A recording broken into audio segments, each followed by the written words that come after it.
Okay, so happy to have everyone here today.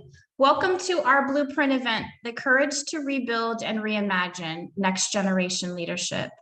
I am Natalie Williams, the director of the Wellbeing Blueprint, and I am so grateful to have you all here today. Let us know who you are by checking in the chat. You can also put in your preferred pronouns. You can either put that in via chat or by your name in your display. Pete, so a little housekeeping. I'm sorry, I'm a little rickety today. A little housekeeping. You can ask questions via the chat, and you will have an option to answer it live. You'll have an option to promote live where you can ask it yourself. If you do ask it via the chat, I will ask it for you. We also have ASL interpreters here for you if you need. Please join me in taking a minute to acknowledge the various communities and peoples whose land we stand on and benefit from. For me, the land I stand on is the Kawachaka Sanah Jivani peoples. I acknowledge their elders, both past and present, as well as their future generations.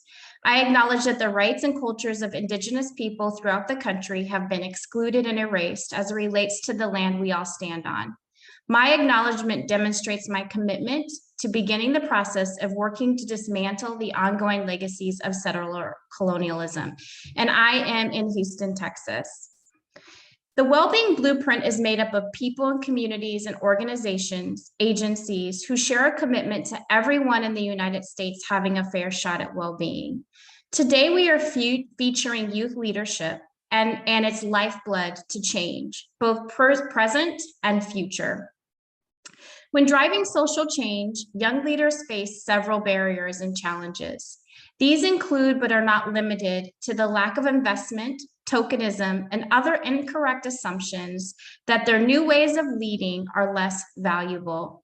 Despite these challenges, next generation leaders are on the front lines of social transformation in so many ways, providing fresh perspectives and achieving new milestones that those that came before them are super proud to lift up.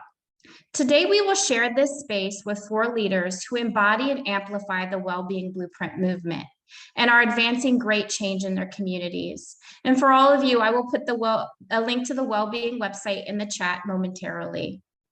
I'd like to introduce Marika Reese, who became a social entrepreneur and started Ubuntu, the outpatient mental health company that provides adult rehabilitative mental health services to individuals who have severe and persistent mental illness.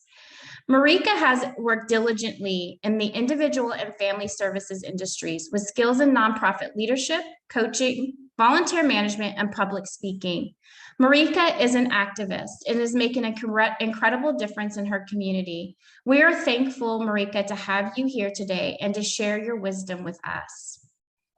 Next, I'd like to introduce Sanah Jivani, founder of Love Your Natural Self Foundation. Sanah is a Harry S. Truman Scholar and a dual degree graduate at the University of Pennsylvania. She received an MS in Nonprofit Leadership and an MS-ED in Education, Culture, and Society. She is currently the Community Engagement Manager at Generation Hope. She is also the founder of a nonprofit organization called Love Your Natural Self Foundation, which focuses on empowering individuals. Sanah has a gift for truly listening to people and seeing and honoring them. And we are so grateful, Sanah, to have you here with us today.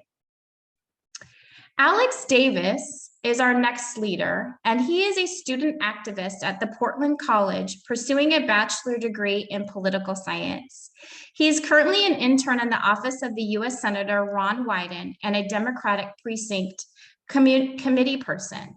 Previously, he has been honored to be a student government leader as the coordinator of the Black Student Union, an intern for the campaign activist of Joanne Hardesty for Portland City Commissioner, the first African-American woman to sit on City Council, and a steering committee member for the campaign led by Commissioner Hardesty.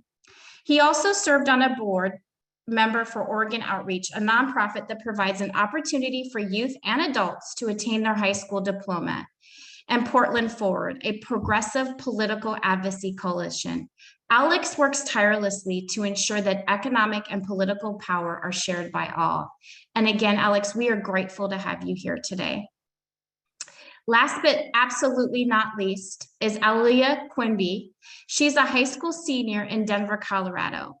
In 10th grade, she joined the Denver Mayor's Youth Commission, where she was exposed to the inequities in her community, along with ways in which youth can use their voice to create change. Inspired by fellow peers and adult mentors, she actively seeks new ways to affect change in her school and larger community of Denver. Alia currently serves on her school student board education, where she has partnered with her school district's Title IX coordinator to revise the Title IX policy in Denver public schools and increase general awareness of Title IX process among both school staff and students. She was also employed with a local nonprofit, Project PAVE, with the goal of ending violence by empowering youth to build healthy relationships. In her free time, she loves going to the mountains to hike or ski with friends or family and spend time with her dog. Alia is currently a graduating senior. We're super excited to have her here and know that her time is super valuable in this busy season of her life. And with that, I want to just take a moment to let you know how our agenda will go. We're going to ask several questions of our panelists. And today we just really ask that our panelists lean in and we have kind of a fireside chat. How have they done what they've done? What experiences would they like to share with you? So each person will get a chance to answer all questions. And then we will open up to the audience for you all to ask directly after we're done asking questions. But please don't hold off. If there's a time that you feel a burning need to ask a question, please either put it in the chat or the Q&A, and we will make sure that we tag that and get that question answered for you. So I'd like to start with Alex and then move down the panel. Can you talk about your journey of becoming a leader? Welcome, everyone. Thank you all for being here. My journey for being a leader. Well, I think that growing up, it's definitely my family, as I'm sure many analysts would say. My family is definitely the biggest influence. My mom and my grandma growing up who raised me. And so we always tried to live by the quote of President Kennedy, ask not what your country can do for you, ask what you can do for your country. That's mainly what drives me to being a leader and what's inspired me to be one. Thank you. Marika, I'll kick the question to you next. So I can say I've never actually thought of myself as wanting to be a leader, but I've always wanted to fill a need. So with starting a mental health company, it was because I didn't see any culturally competent mental health services that were being provided in my community. With going on an autism center with 2 other individuals, I didn't see any autism centers that were providing culturally competent services. And most recently with my community involvement for the past 2 years with the murder of George Floyd, there was a huge need for, I'm in the Twin Cities, by the way, so there were a huge need for people to step up in Minneapolis. And that's where my nonprofit, Ubuntu Cares, came into play. And we started the community healing team, where we would go in and just fill every need of the community, whether it be trainings, healing circles, food drives, and food deserts. So I like think of myself as a thought leader, but I love filling needs. Thank you, Marika. Alia. Yeah, I would definitely say that my journey to starting to become a leader began in 5th grade when I was nominated to be a part of this Be Well Youth Council, which was dedicated to promoting healthy lifestyles in the community. Sorry, I'm getting some notifications. And while that is very small scale, it did expose me to a lot of, sorry, I'm trying to turn my notifications off. There we go. Anyways.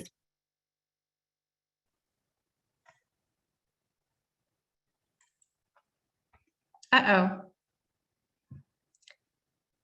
Looks like that didn't work. So we'll get with Alia when she pops back on. Sanah, will you take up that question? Absolutely. I think a lot of my desire to lead honestly came from wanting to heal. I don't think I initially started as wanting to be a leader or really getting into activism. Honestly, it was pretty oriented around my own healing and my own story. So growing up, I was a survivor of childhood trauma. I grew up in an environment of domestic violence. It was really, really, really hard to make sense of the situation without thinking that something maybe can come out of this. Maybe I have an empathy that I can relate to others. Maybe there's some way that I can use this awful experience and forge meaning from it. So I think that was a big part of it. A lot of my nonprofit work started in a similar way, teaching self-love and social and emotional learning. That started because when I was 12, I lost all my hair, and that happened pretty much overnight. And, as you can imagine, for a 12-year-old, that's devastating. You're just trying to make it through and fit in. And same thing there. I needed to believe that the pain had a purpose. And I've always kind of lived with this motto of, when you're able to finally process, if you have the resources, turn adversity into the opportunity to serve others. And so I've really, really tried to embody that. And again, it started off a little bit selfishly, which I don't think is a bad thing at all. But I think, what's so beautiful about leadership and kindness is I think sometimes being kind to yourself helps you be kinder to the world, and sometimes being kind to the world helps you be kinder to yourself. So it's such a positive thing. That's awesome. So for you both and Alex, it sounds like it started from a deep place of need and of wanting to really solve some issues in your community. In that vein, can we talk a little bit about how you're currently advancing your activism? So what's going on with your activism now, and how are you getting into advancing it? Starting with me again, right? Sure. Excellent. Okay. Well, next year is an election year for me, as far as like my involvement in the community. In fact, the precinct that I'm any person in, and that's sort of like, for those of you that don't know, it's sort of like a volunteer campaign, or you organize people and get people out to vote, let them know what the party's doing, what the Democratic Party's doing. And so we're at a point where the state legislative seat has become open, and the governor's race has become open. The U.S. senator that I previously worked for, he's all running for re-election. I'm going to be involved in that. So we're going to start getting ready to hopefully get people activated to vote, to sort of build on the progress built in 2020. Awesome. Alia, just to catch you up, our next question was, how are you advancing your activism? But I want to take a minute and just have you really finish what you were saying before you got cut off. Yeah, I'm so sorry about that. My computer completely just crashed on me. Anyways, what I was saying is that I was given the opportunity to participate in a youth leadership council starting in 5th grade, and being exposed to those kind of communities so young was really helpful, because I was able to develop a lot of public speaking skills, event organizing skills, and it really helped prepare me and it helped motivate me to join the Mayor's Youth Commission and then other initiatives within my community. So I think one thing, especially if we're trying to promote youth leadership, is to start off young and to start creating these opportunities and motivating young students to start getting involved in their community and not wait until they're 18. Awesome. So I want to take a minute and move that to the second question for you, Marika. How are you advancing your activism? Yeah, so I think I started out like we all do, like doing a lot of micro level work and direct one-on-one work in community, especially with mental health. And as I moved into the meso of like doing companies and boards, now I'm in the macro, and I never thought I would be in the macro. So I've been doing consulting for criminal justice and education. And I think what's been going on in the Twin Cities for the past 2 years was the push I needed to motivate me And I like to carry two phrases with me, if not you, then who? And, bigger. And literally just that word bigger, you can be bigger. We can do anything we really think of if we apply ourselves to it. Awesome. Sanah? Yeah, happy to tackle that. So I think that for me, a lot of it's just continuing my nonprofit work. I think during the pandemic that became really hard because our primary means of making a difference was giving these large in-person assemblies at schools with hundreds and hundreds of students.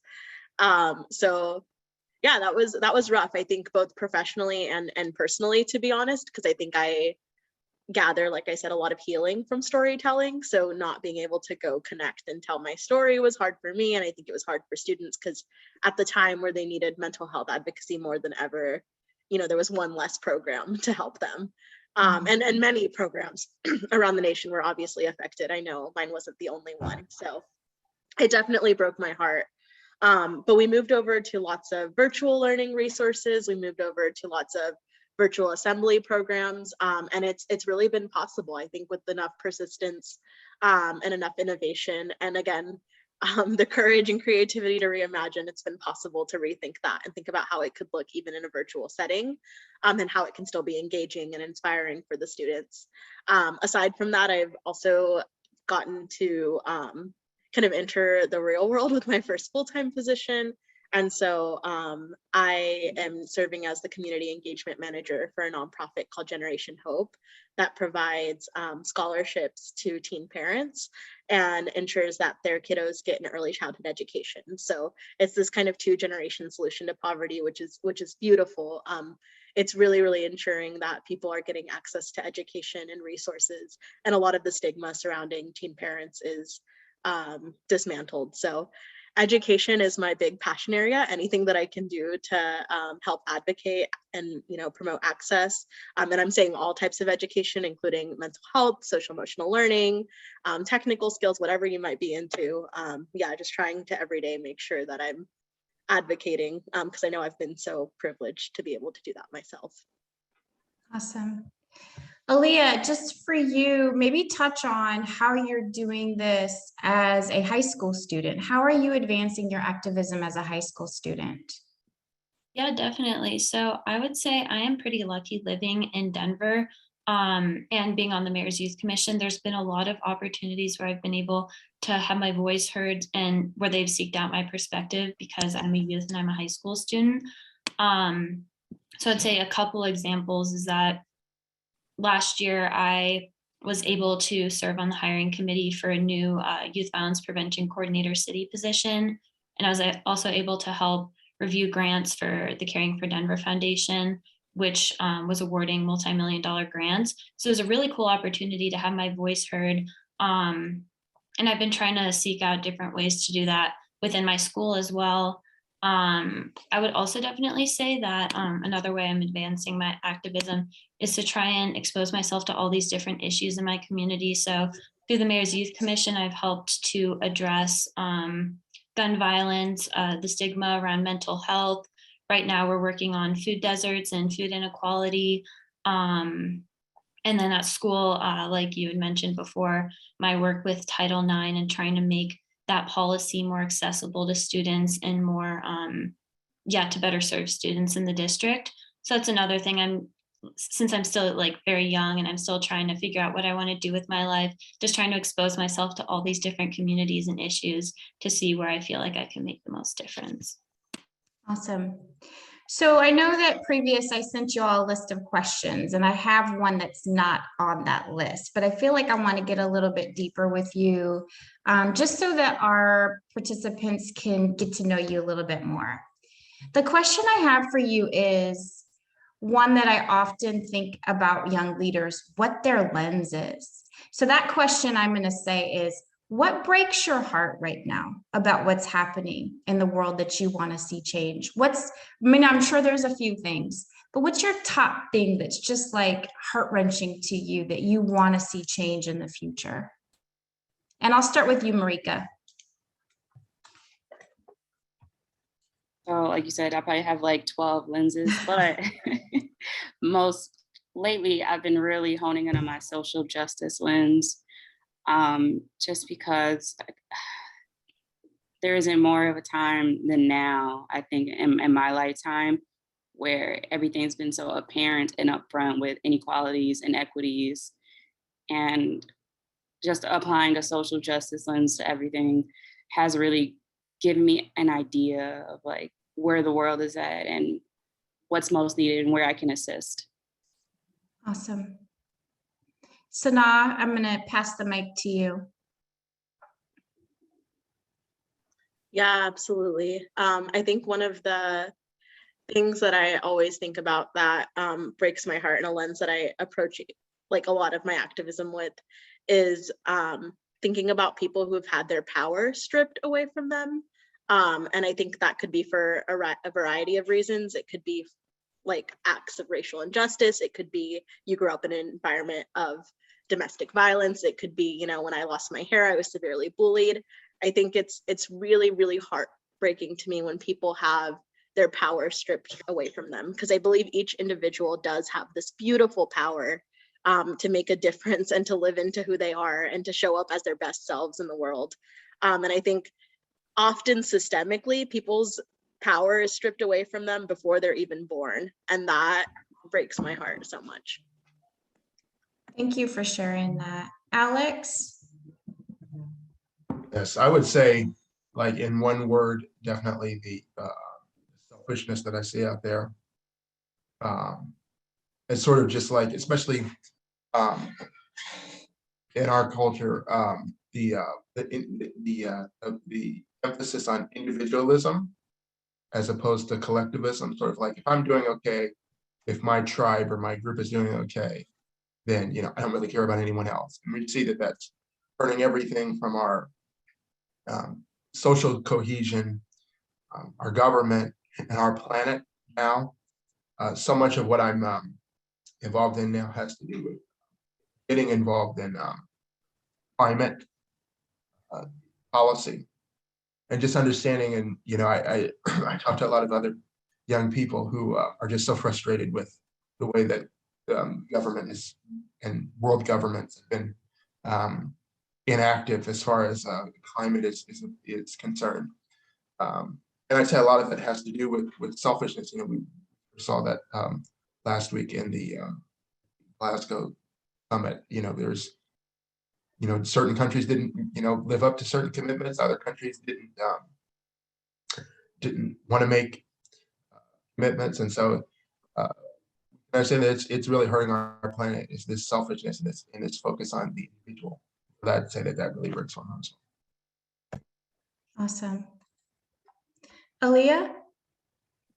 I would say also, just to expand on what Marika was saying, I would also say that I definitely apply a social justice lens in looking at it, like how our identities shape our different experiences, and like the communities that we come from. And it's like looking at every single issue. I feel like it's multidimensional and it has all these other components. For example, looking at mental health, like mental health is something that affects everyone, but then looking at it as far as accessing mental health resources and access to therapists, like certain communities have better access to those resources and have more means to access those resources than other communities. Also, in terms of like climate change, that's a very pressing issue, but there's also certain communities around the world that are being affected by these issues at much higher rates, even though they're not responsible for all the CO2 emissions that are leading to the climate warming. So it's looking at all these issues with a critical lens and trying to think outside of your own perspective and thinking, this is my experience, but there's other people who have all these different experiences, and it just adds all this complexity to the issues. Yeah, thank you for sharing that. I love that you all are lifting up same spaces, different spaces, and the collective thought around advancing well-being for all people. And in that, I would like to ask you, what are some barriers that you're facing or that you've faced in advancing well-being in your communities? I can start. I'm happy to start. Yeah, please start. Okay, excellent. I say just like trying to figure out the system. You know, you sort of you talk about how people want young people involved in their organizations, their boards, their steering committees, whatnot. And I feel like the biggest barrier for me is just trying to understand, okay, you know, how does this work? You know, what is the chain of command to get something done? What is the process? And so I think that's the big issue, is trying to get caught up in understanding how these various complicated systems guide all of our faith work. That's for me right now. If I were to pick the top issue, the biggest barrier, trying to make change in a system that you really are just getting acquainted with yourself. Awesome. Thank you. Marika? I would say some of the biggest barriers, lack of empathy, understanding, and willingness to change. And I was speaking with mentors about this recently. And I said, you know, the type of work I'm doing and everyone else on this call is doing, people don't want it done, or it would have been done. It's not rocket science, and we're not the first people to think these ideas, right? Also, marginalized groups didn't marginalize themselves. There's resistance there, as there's always been resistance. And we have to keep speaking out, even if it's not popular, and keep doing the work that people don't want done, which it gets taxing. You know, activism is a very, very taxing challenge on ourselves. But once again, if not you, then who? Awesome. Sanah? Yeah, I think kind of giving a bit of a timeline, because I've obviously, it's been several years. I started my organization when I was 15, and now I'm 24. So I have kind of this, like I grew up kind of in activism, and can definitely, I have this jarring perspective shift of what I was treated like before I had my master's and how I've been treated since after I've gotten my 2 master's degrees. When I was talking about the same thing and referring to the same lived experiences, just like the amount of respect and dignity that, you know, credentials have gotten is just sad to me. And I think that there was a lot of, yeah, like I think when I was younger and when I was 15, I remember a lot of times being told like, oh, your organization's so cute, or like that just seems like such a fun little project, like a lot of condescending language that was really hard to navigate. And that felt like a barrier, and that really, you know, got at my self-esteem, and I didn't really know if the work that I did mattered. And I think like even when I was able to, like, again, I was 15, I babysat a lot, right, to buy a $250 plane ticket to New York so I could go to this dream conference, so I could maybe network and have a funding partner. And so I don't think people looked at the 3 times the resourcefulness it took for me to get into that room. I think like I was immediately dismissed because I was young. And I was like, do you have like any idea how hard it was to even, you know, be able to show up here, and how scared I was traveling alone at that age? And, you know, like it was, I think it was just hard. And I think people's impressions of youth activism often sometimes made it harder. And so I think growing up in this world and seeing how much of a difference that's made has been honestly kind of jarring. That's awesome. Thank you for sharing that. This idea of resilience is powerful. It's a builder, not a breaker, right? I think it's a great thing to take with us as we work with youth leaders. Alia, same question for you. Yeah, I would definitely say it's organizations or specific people that say that they really value youth voice, but and they might believe that, but they also don't place the same respect on it as an adult. For example, in my school, we just recently created these advisement periods that are really a space for students to come together in these small groups and really bond, and also to have different curriculum presented to them. And there's a whole advisory committee that helps to plan the curriculum, like to plan what goes on in those classes. And we just recently met, or I just recently met with one of the people on that committee to see if there was any, youth representation on it, because these committees are meant to serve the students. And they said that collectively, so all the teachers on the committee voted to not have youth representation on the committee, and instead just have youth come in and out expressing what they'd like to see. And that's just really problematic, because those are teachers who say that they really value youth perspective, but they're not placing it in the same regard as their fellow staff members. And they probably believe that, the students don't understand the logistics of what's going on. And while that might be true, the perspective of youth is very valuable.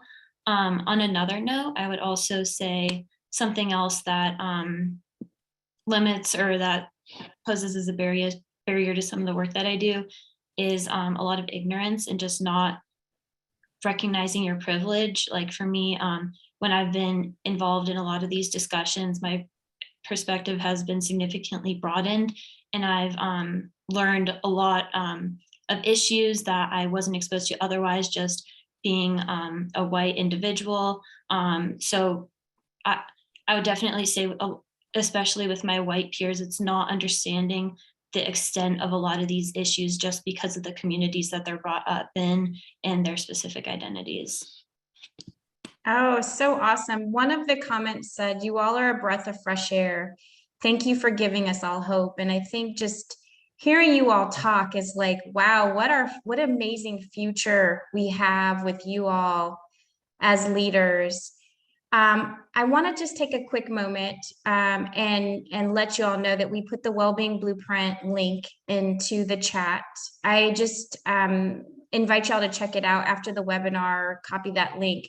I think that you'll find, for those who are participating in this webinar today, there's a ton of resources in that document to help as a support for your movements in your community. So I just wanted to give that quick shout out there.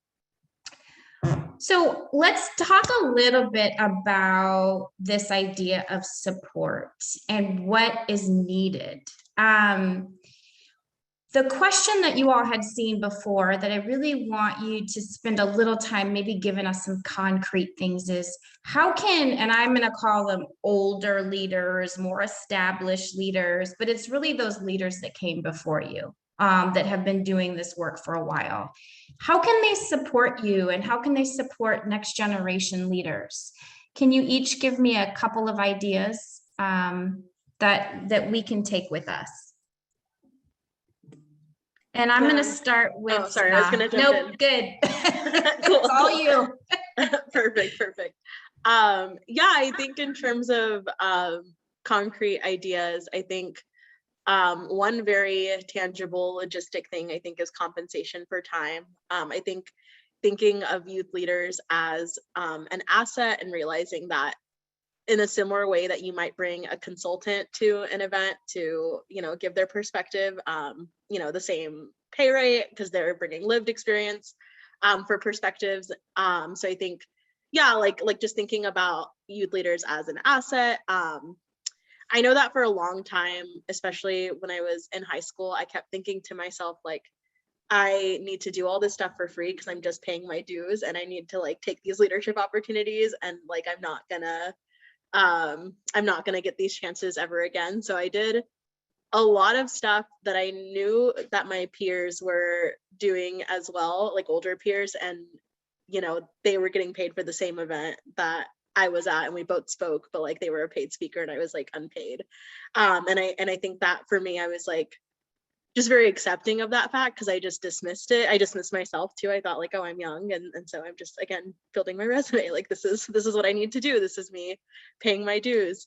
And again, I'm not saying that everyone is like that, but I think that is a very concrete thing, an easy thing that folks can do and just think about. And then I would say, yeah, actual tangible accountability for these perspectives. I think really taking an intergenerational approach and realizing that there are things that more established leaders, the generations before us, have to offer. And those perspectives are so valuable. I want to learn from that storytelling, that history. There are things that I can't quite know because I wasn't there, but there's also things that young people have to offer. So I think really co-creating things, and again, not just having, you know, a youth delegate fly in for a meeting, you know, gathering their perspectives once and then just saying that like, oh yeah, they were there. Like, I think really continuing that conversation, having follow-up conversations, really making sure that the policies that they suggested, the changes that they suggested are co-created and really built out. So I think I would say accountability structures that make sure that you all actually take those perspectives seriously, and then fair compensation for work would be my two. Oh, that's such great information. Thank you for sharing that. Marika, from your perspective. I would say what's been most helpful for me, I've really started to value mentorship over the past few years, putting younger leaders in rooms, situations, and opportunities that they can't get themselves into or don't know about. I'll have mentors that'll say, oh, tomorrow you're working on this policy, you're working on this bill for child welfare. I'm like, what? Like, yep, I told them you're going to do it and you're more than qualified. And although I'll doubt myself sometimes, through mentorship and that push, I'm able to do more than I ever thought I could. And if I think back 10 years ago, if I could have a 20-year-old and I could tell them everything I learned over the last 10 years, I would save them a lot of time. That's awesome. Thank you for that. That's really specific. Alex. Yes, I'd say that I've been fortunate enough to have the people that I've worked with really take me under their wing and really bring me up to speed and mentor me. The policies that they are working on and advocating for, like with the police bill that I helped work on, they reached out to me and they said, hey, can you help us craft this? We really want a young person's perspective, someone that will be, that is being obviously affected by policing, discrimination within policing. We want you to come and help with this. And so they definitely made space to hear my perspective and take my ideas. And I was actually enough and privileged enough to help draft that document, or look over the drafts and go through the whole drafting process with them, which really adds a lot of happiness for me. And so, and also in my USN internship, I really was fortunate enough to have a lot of the staff members come and mentor me, and we were able to work together on issues. They had me do research for different issues, and I really definitely felt valued and appreciated. And so I know that that doesn't exist for everyone. And I would hope that people we're able to change it up so that people can experience what I've been able to experience. Awesome. Thank you, Alex. Alia. I would say like the simple answer to this is valuing youth voice. And the way that you can go about this is actually being exposed to working with young people. So like I mentioned before, with me, like, and especially in the city of Denver, I've had a lot of opportunities where I've been reached out to say, hey, we really want your perspective on this issue, either whether or not that's reviewing grants or serving on a hiring committee for this job opening. It's creating these spaces and actively seeking out youth perspective. And then that's how the adults on the panel, or like the adults that you're working with, can actually understand, hey, this person knows what they're talking about. Just because they might be younger doesn't mean that their ideas are any less valuable. And I would also say, when doing this, to not just reach out to the people who are very vocal in their community. It's intentionally going into communities and seeking out different perspectives. It's not just the people who are the first to raise their hand or to actively speak out, because those are the ideas that are often heard. But there's a lot of youth who have very valuable ideas, but they might just need that extra push. So it's definitely looking for youth representation in the different initiatives that you're involved in, but also being intentional when you're selecting that and making sure that you're giving different youth an opportunity to have their voices heard. Awesome. I hope that our audience is taking notes because we got some really great information that can help us be super inclusive of this amazing opportunity to have youth at the table. I've got 3 more questions. And so I also hope our audience is writing down their questions because we're going to open it up for question and answer here in just a moment. The other question is, how do you see, really important question, how do you see next gen leaders impacting our country in the next 5 years? So what does that future state look like for you? Sanah, I know the answer's at the tip of your tongue, so. Yeah, no, I'm definitely happy to jump in. I think I definitely see a lot of reimagining systems. I think the really, really cool thing about young people and working with youth leaders is that, again, they just have this, they kind of just see what's wrong with the world, and they have this very like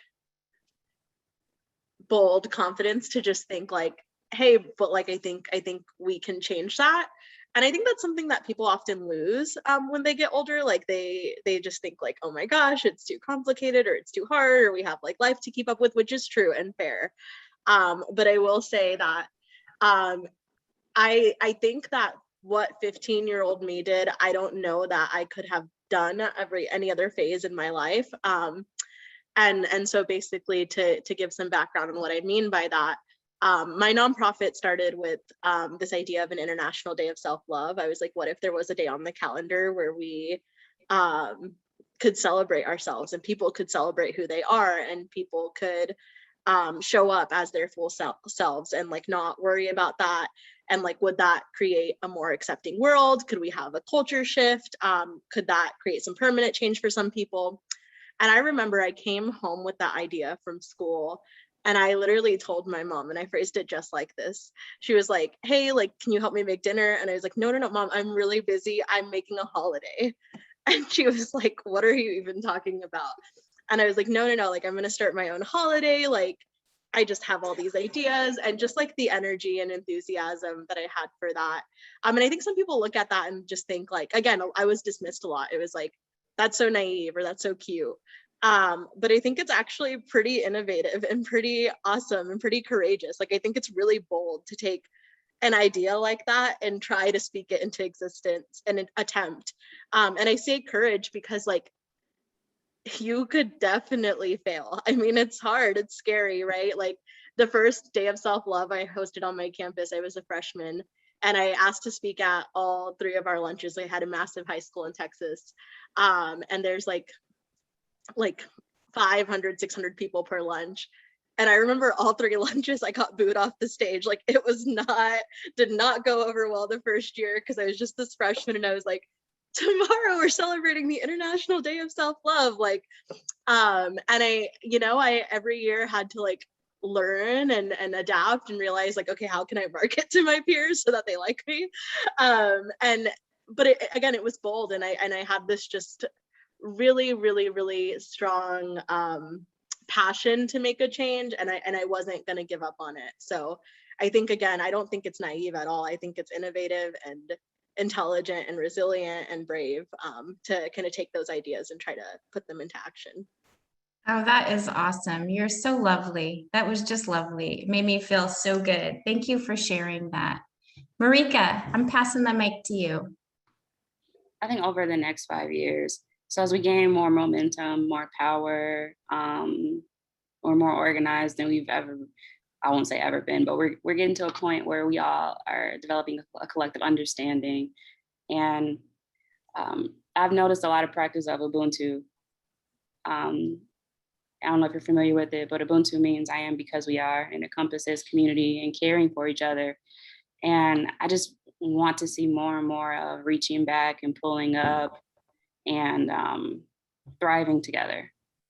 That's kind of what I hope we can accomplish over the next 5 years, and giving more opportunity to younger generations and passing the buck, because we all can't do this work forever, right? So it's so important to incorporate others so we can continue a legacy. Awesome. Alia,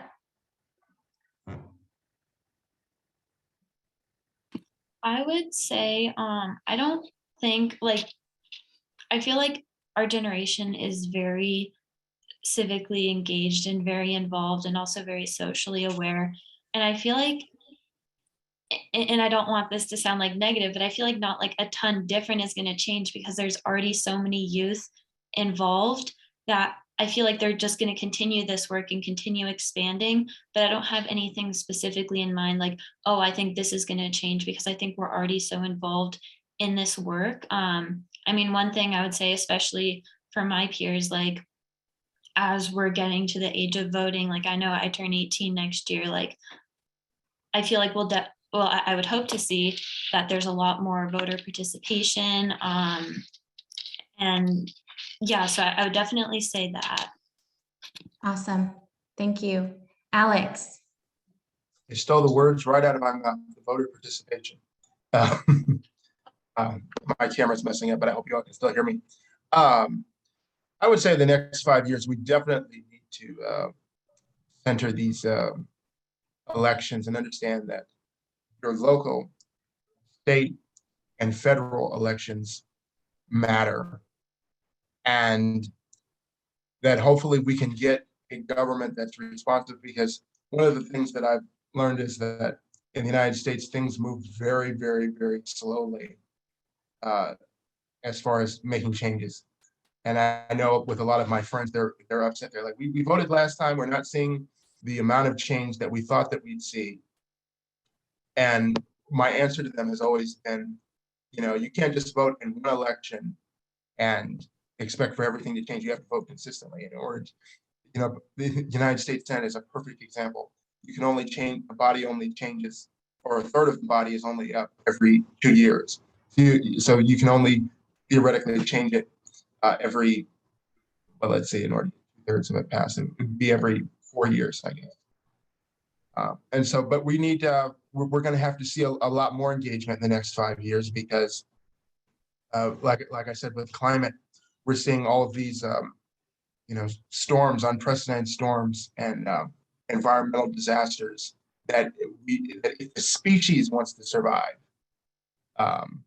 we need to start tackling immediately. And so I think that if we can get the right numbers in state legislatures and county and city councils, and the White House can be maintained in democratic control, I think. Awesome. Before we move, we have one more question, then we're going to move to live answers from our attendees. One of a heavy weighted question that came is, what is your advice for burnout?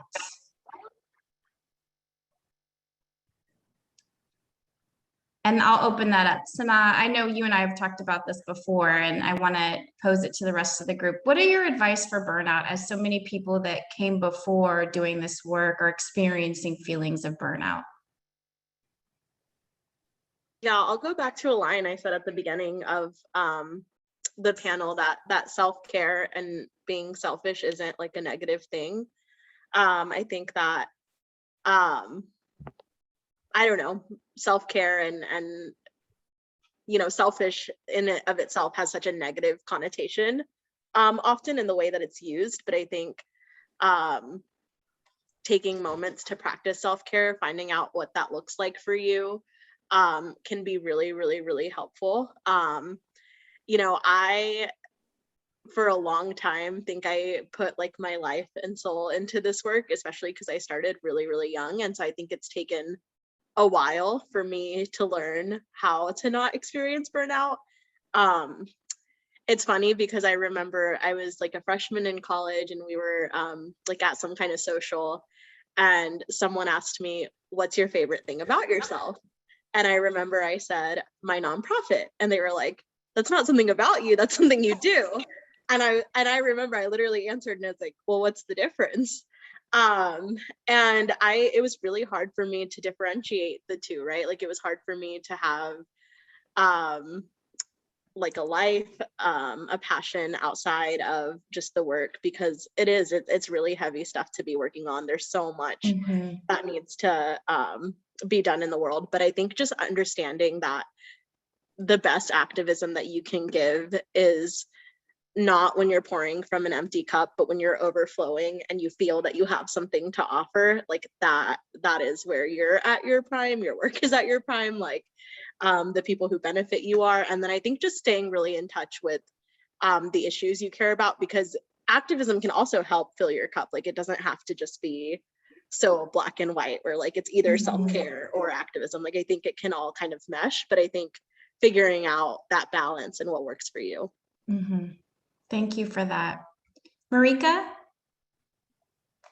I say cliche, but it's a marathon, not a race. And, we're doing hard work, mental health, child welfare, like it's hard work. So I think you have to be realistic. What can you change? What can't you change? Not worrying about things you have no control over. And understanding that you have to take time for yourself because you have to be full as well. Honestly, with this work, you probably need a quarter of your life to be self-care, love, and joy. Like you can go be active and you could be, a fighter 75% of the time, but you need some time for you. Awesome. Alia?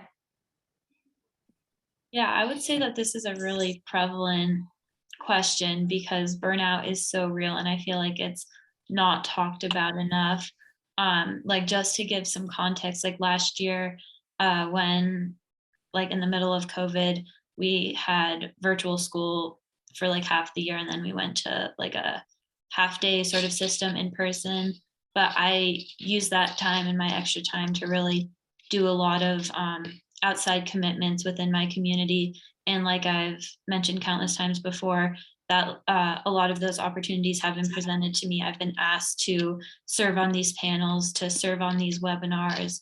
And that's great. And it's very inspiring. And like, I love doing that, but it's also, I was overcommitting myself. And it was like, I was thinking, oh yeah, I have a couple hours in the day, but then adding up to like all my schoolwork, all my other commitments, like I just can't do it all. And it's really taking that time, like everyone else has said, for self-care and having the ability to say no, and knowing that you're not letting people down, that you can't, like a lot of the other panelists have said, you can't help other people if you're overexerting yourself so much and you're not giving it your 100%. So it's really important to say no sometimes, to take the time to decompress and practice that self-care, and so that then in like the coming weeks and months that you can fully commit yourself to your work and what you're doing.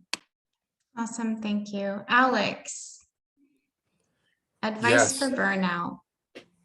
Yes, I also, on a side note, I also have another barrier, definitely internet issues. So to rejoin from my phone. But anyway, I would say as far as burnout, it's definitely for me been trying to practice mindfulness, and also can also use it as a way to reflect and sort of influence your work.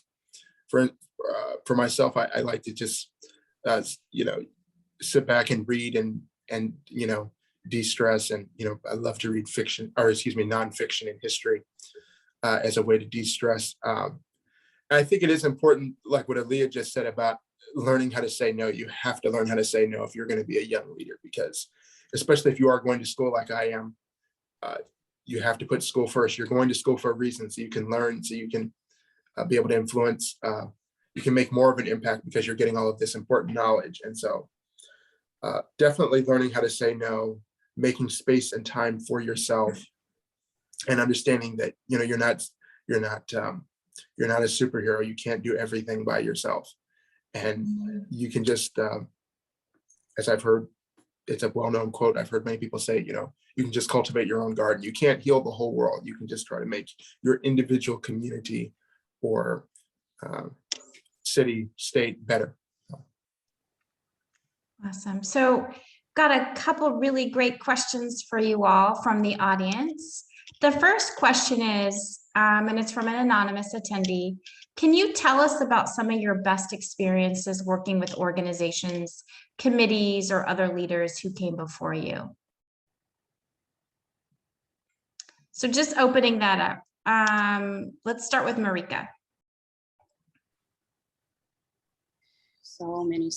I know I keep mentioning it, but it's such a strange, uncomfortable, but necessary time in Minneapolis for the past couple of years. We had quite a few deaths, murders, and coming together as a community to say, you know, this is the work we're going to do and you are all going to support it.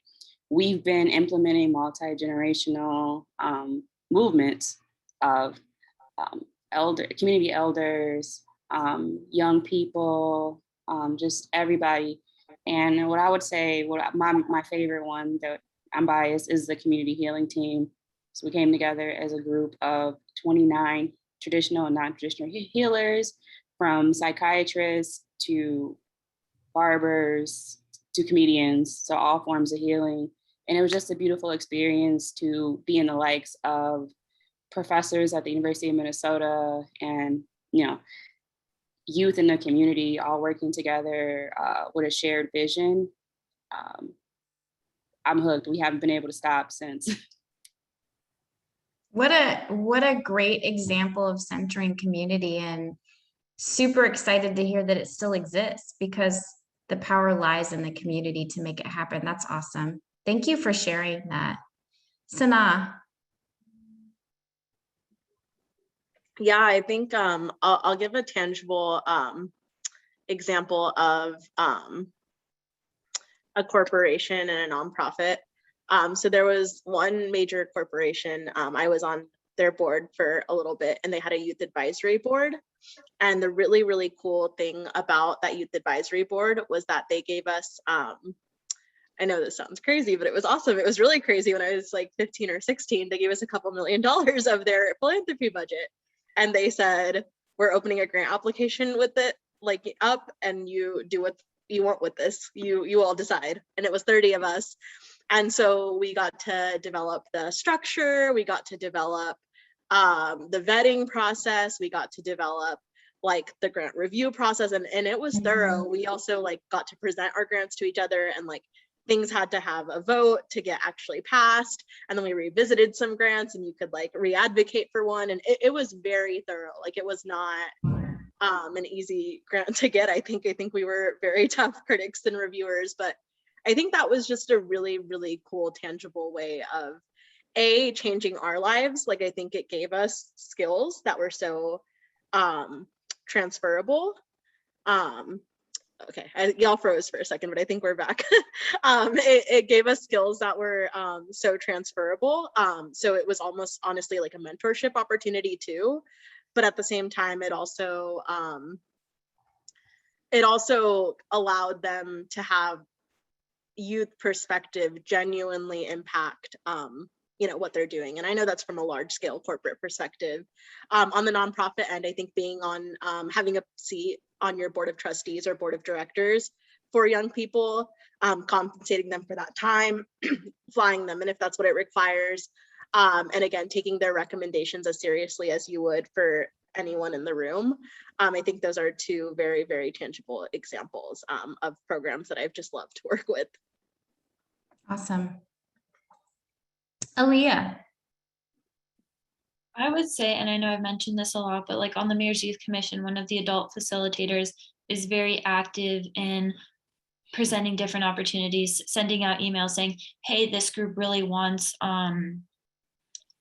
your voice, wants your perspective. And a lot of times it is paid positions. And I feel like it's being a champion for youth voice. That's the thing that he always says. It's not just a one-time thing. It's really dedicating your work to that, and dedicating your work to creating these spaces for young people to have their voices heard, because a lot of times young people don't have those connections.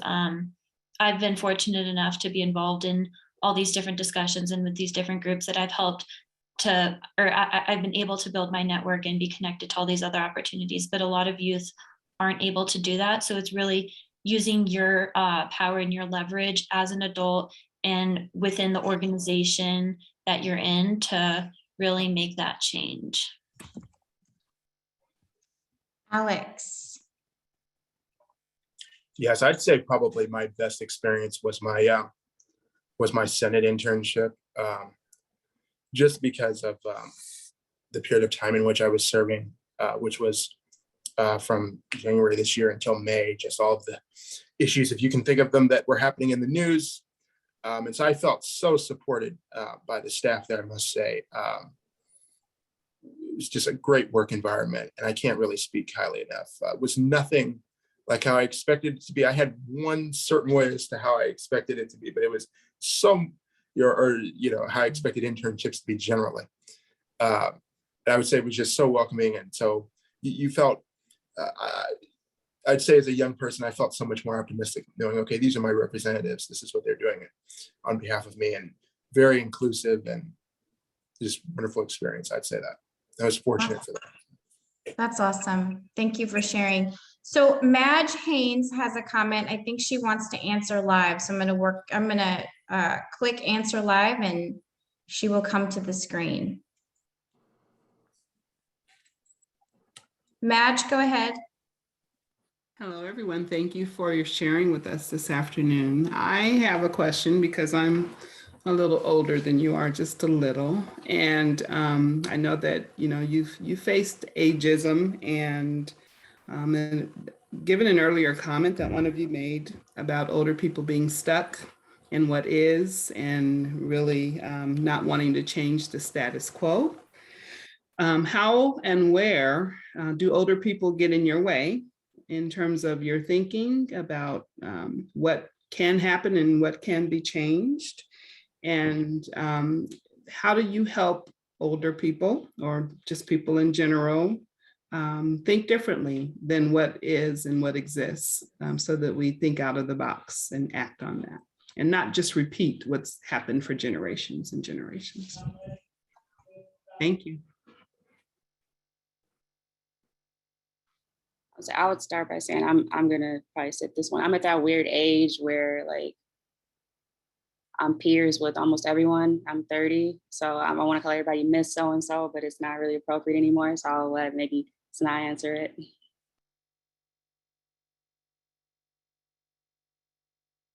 Yeah, no, I can jump in a little bit here. I think the second part of the question was a lot more instinctual for me to answer about I guess how we've shifted those perspectives. I think lived experience has honestly been the biggest way to shift perspectives, like storytelling. And I guess a concrete example of like where, and I'm obviously such a storyteller because I've told a story for every one of the questions as an answer. But I think one of the ways that I saw this happening was, I remember when I wanted to start a day of self-love. I wanted to bring social emotional learning, mental health advocacy curriculum to campuses. And it's really, really, really hard to get assembly programs and curriculums into schools. The education system is often really structured, like they don't like outside speakers. Like if you're trying to pitch to a school board, like, there's often a lot of just kind of nuances there. There's several layers. And I understand that to some degree. Like I definitely understand there has to be like some level of vetting, because of course, like, you are allowing someone to talk to all your students. But I think as a young person, a lot of it was simply just because I was young. Like before they had even seen the program or things, it was like dismissed. And so I think I overcame that by storytelling, both telling my personal story and advocating for how, when I was sitting in 7th grade, this curriculum would have saved me from several suicide attempts. It would have helped me overcome this, right? Telling, with permission, of course, stories of my students who said that this had helped them. So I think, yeah, really, really developing those strong narratives. What I will say is I grew up in Texas, so I spoke to a lot of schools in rural Texas where we didn't exactly like align on a lot of perspectives. And so I think bringing mental health advocacy curriculum was sometimes kind of touchy. And a lot of schools just were like, we don't talk about this on our campus. We don't like this. They were very stuck kind of in that way. But again, I think I really, really, really had to tell stories and say, like, I came from a community like this, right? And I needed this. I sincerely needed this. And learning how to craft that narrative took some time. I don't think it was something that I just like knew how to do on instinct. I think, after a bunch of no's, I realized, okay, some things got to change about the way that I pitch and try to get people on board. I can also jump in on this question.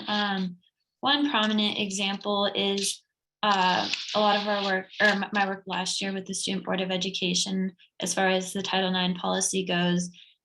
We reached out to our district Title IX coordinator because looking at the policy, we had a lot of issues with it. There was a lot of language, a lot of issues that we saw missing with it that we really wanted to revise, as well as the district website. We found a lot of issues with that as well. And we reached out to her, and on our first meeting, I think she was very impressed with the level of research and the level of familiarity we had with the policy, because often, like, most adults aren't even familiar with that policy. Like, it's a very heavy level, like very legal centered, like, wording. Like, it's a very difficult thing to be familiar with. And working with her, I think, like, we worked with her like all last year, and I would say throughout our work with her, she more and more, she like valued our voice. She understood that that we knew what we were doing. But I would also say that she gave us a lot of like side tasks to sort of try and like stall our work a little bit. Like, when we presented the issues with the policy that we had to her, she had us like go in and actually make those legal changes. And it's like, we don't have legal training. We can't like put into like word out the policy how it should be. And it's also very time consuming. So that was something where I feel like she was trying to like give us small tasks, but it was something that she definitely could have done with our guiding. But I would definitely say, sorry, I'm just like trying to look over the question to make sure that I answered it all. So yeah, but like I would say overall, I think she definitely was very surprised by the level of familiarity we had with the policy, and it really helped her value youth voice. And I think she tried to make some more efforts to have our ideas heard at other like district level conferences. So I definitely say that being involved like long-term with youth really does help to broaden adults' perspective and help them value the voices and ideas that we have. That's awesome. Alex? I'd say that trying to overcome, I won't go into specific examples of conflicts I've had with older leaders, but I would definitely say learning how to definitely find your voice and understand that I know when I walk into a room and I'm trying to convince someone of a policy or trying to, in the situations where I've had to advocate for something or let someone know about something that's happening within an organization, you have to really read up and make sure that if you've read up and you know that you're right in this and that you know that your intentions are right and that your heart is right, you have to be, say, hey, look, this is what's going on. This is why I think we need to do this. And the main thing is just having that confidence to say, look, just because of our age difference does not mean there's any difference in our intellect or in our ability to understand good policy or good proposals or understand what's morally right. So I would say that for me, it's definitely been finding your voice and saying, just being very frank and saying, oh, excuse me, and just saying, hey, look, this is what's going on. So.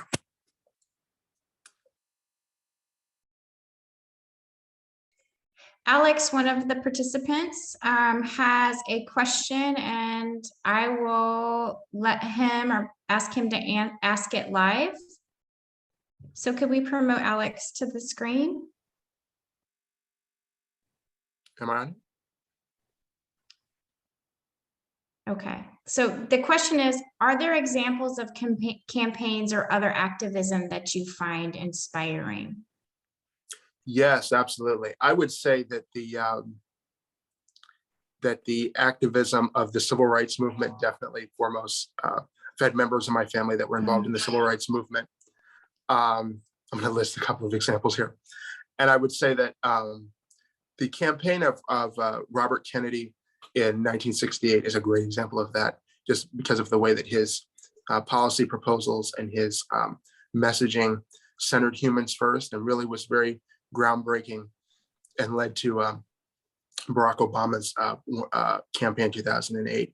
And so those are the three campaigns I'd say that really were excellent at activating marginalized groups to vote and centering their message. And so I'd say that those. Love that. Anybody else want to tackle that question? I can jump in for a second, just like on a more personal level. Last year on the Student Board of Education, one of the peers that I was working on, she graduated last year. So I've taken over that work this year. But she was very, she took the initiative to reach out to all these different groups that could help us. For example, there was this one group of students in Boulder Valley School District who had done a lot of similar work. So she took the initiative, reached out to them, and they were able to help mentor us through the entire process last year. She also took the initiative to reach out to all these news stations to spread the word about what we're doing. And it was able to get 9 news coverage and CPR coverage on the work that we're doing. And it was really inspiring to me because it showed me a whole nother way to elevate my activism. I've already been involved in a lot of discussions trying to make my voice heard, but I haven't done a ton of like outreach and trying to publicize the work that I'm doing. So it definitely opened up my view to a lot of new ways that I can help elevate the work that I'm doing and improve my tactics moving forward. Awesome. Anybody else? I've got another question too, so. I can really quickly jump in, and I would say just more broadly and less specific. And I've alluded to this theme. I think organizations that really and movements that really integrate lived experience really inspire me. Even where I chose to work full time, it was founded by a teen parent, someone who had been through that, so knew best what services to provide that population. One of our number one groups that we hire is alumni of the scholarship. I always think that's really neat when people, like just to integrate lived experience into their activism. Awesome. Next question, and Alex, you mentioned that one barrier is difficulty understanding systems that you are working with. Do any one of you have any recommendations for tools or resources that helped you understand the systems you're working in or with?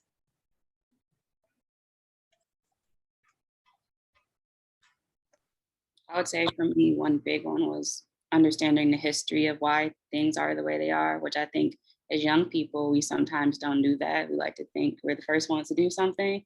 And it's like, no, they've tried this several times and they've taken over this hall and they protested here. So understanding and paying homage to those that came before you, and then they're more willing to work with you and to tell you how to get around some things you may not know. Thank you. Anybody else? Alia? I would say, again, going back to my work with Title IX, last year, because it is a very complicated process. It's a process that while we were trying to provide suggestions with and feedback, like we're also trying to learn it. And there's this one really helpful organization who's based out of California, and it was completely free services where they were able to help guide us through the process and help answer any questions that we had regarded to Title IX. We're able to talk to him about the approaches that we were using, and he was really able to help us target those approaches to best have our desired impact. So it was like, just in that respect, it was like one organization who was able to have an impact nationwide, because we're in Colorado, they're in California, but over Zoom and technology, he was still able to provide us a ton of resources. So it's, if you know of any of those types of resources, like if you're involved in any heavy level type of stuff, like if you either if you are a part of those resources, or if you know of those resources, it's helping to publicize that and make those available to the youth that you're working with, or anyone else for that matter, because a lot of those resources, I feel like there's a ton out there, but a lot of people just don't know about them, so they're not as well used. So that would definitely be one thing. One question that I have for you is technology. What's the best platform, or is there various platforms to use to engage young people in movements? What do you use? Twitter is my favorite thing in the world. I would say that I don't really have too much of a social media following, I must admit, but as much as many of my peers do. But I definitely engage with it daily, or, you know, definitely by the hour, definitely multiple times an hour. But I'd say Twitter is probably the best thing. You can follow people that write different perspectives on, especially journalists. I really enjoy hearing their perspective and whatnot. And so I'd say that, but I'd also add like a caveat to that is as far as using platforms to engage with people, it's also important to, you know, interpersonal, person-to-person meetings and reading definitely are important, because you can't just do it all through social media. But I'd say Twitter's probably my favorite way of working. Thank you. Yeah, I was gonna say, I actually recently was thinking about this because, again, I'm becoming, and that's why I'm stepping away from a lot of my nonprofits work and giving a lot of it, or passing a lot of it on to youth, you know, people who are a little bit younger, still in middle school and high school, because I know that's when I started it, and it was really special for me. And I think that's why it had such an impact, because I was the age of the students that I was giving assemblies to, and I think they found that really resonated. So one of the things I do as a part of that transition is I have like an advisory committee, and it's mostly made up of middle school students and a couple high school students. And TikTok is all the rage, and they definitely like I definitely sometimes feel behind on that, but they definitely have found a lot of activism and movements on there. There's a lot of body positivity work. I would say though, a lot of them also still do have Instagram, and I would say that yeah, like that is also a platform that I still very much use. But yeah, it's definitely something that evolves so quickly that it's definitely you know, again, engaging with young people, having that advisory committee, compensating for that, those are really, really valuable insights. Awesome. I am still on Facebook. I don't know if that's like not okay anymore. I read really long paragraphs about information, so how I share it around. Awesome. Alia? I would say I don't do a ton of my work through social media, I would say. So, I mean, I like, just definitely speaking from a high school perspective, TikTok is very popular among middle school and high school students. But I would say also that, like, if you are trying to target towards those audiences, definitely having like that age group creating that content, because I will say it can be very obvious to tell when something is created by someone that you're the same age with, or someone who's just trying to target to you. It can be very obvious. So if you do try to use these like new social media platforms, definitely having those young people involved in that social media outreach, marketing type of things. Really helpful. Thank you. So we're up to our last question, and I think it's a really important question for each of you to answer. And that question is, what have you done in your activism that you're most proud of? So I'm going to start with Alex. hands down, the police accountability measure. Number one, because it is something that I found out when I got involved with it, that the previous activists, the previous generations had been working on for 30 years, getting something like this passed. And also because it was sensible, something that 80%, is what 81 or 82% of Portlanders voted for. You can't get 82% of people to eat a ham sandwich anymore.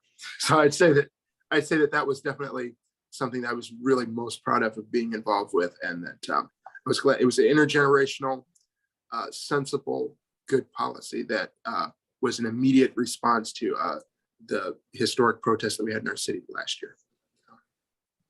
Awesome, thank you. Marika? I'd say I'm most proud of the consulting I've been doing with the police departments after George Floyd and Dante Ray.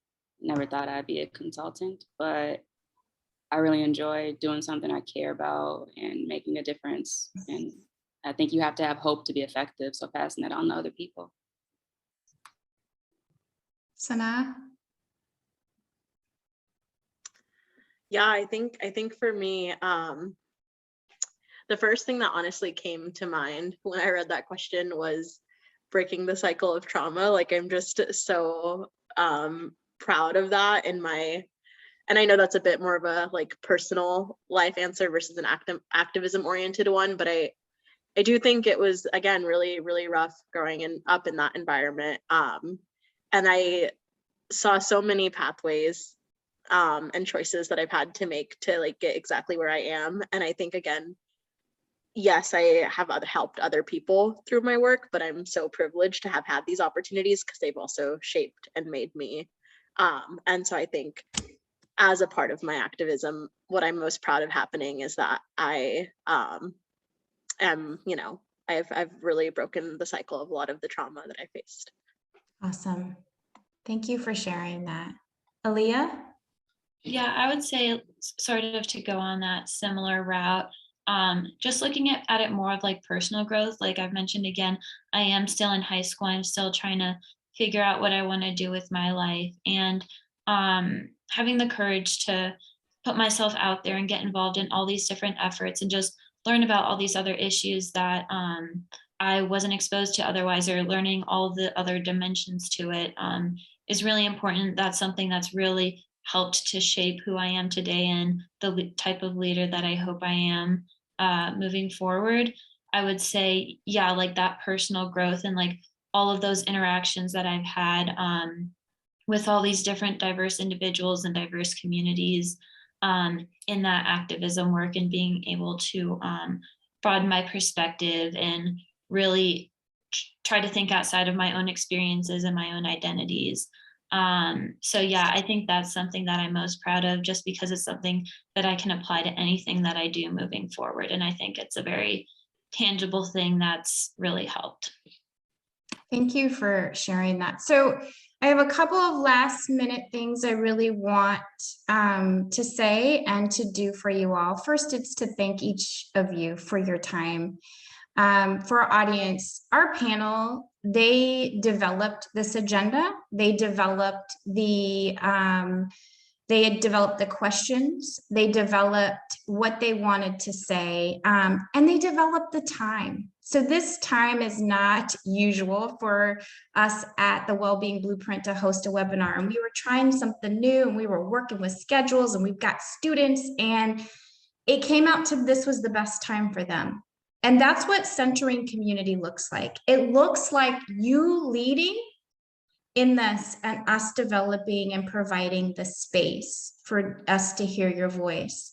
You all downloaded so much amazing content, so much, and we are grateful, because I really see now more than ever how bright our future is with you leading organizations and communities and government, and whatever you choose to do, you leading with intentionality gives me a lot of hope. And in the spirit of Ubuntu, Marika, I am asking our audience to take a minute, because we have a few minutes left, and please storm the chat with a gift in words that each of our panelists gave you. You don't have to do one for each, so let me just be really specific. But what are your takeaways from their time and their energy and everything that they put into this tonight? So just take a few minutes, and if we could start uploading to the chat a gift that they have given you from today, I would like to take that and copy it and send it with each of them.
So as we're getting our last minute comments, I really hope you all soak up the fact that you made a difference in our lives today.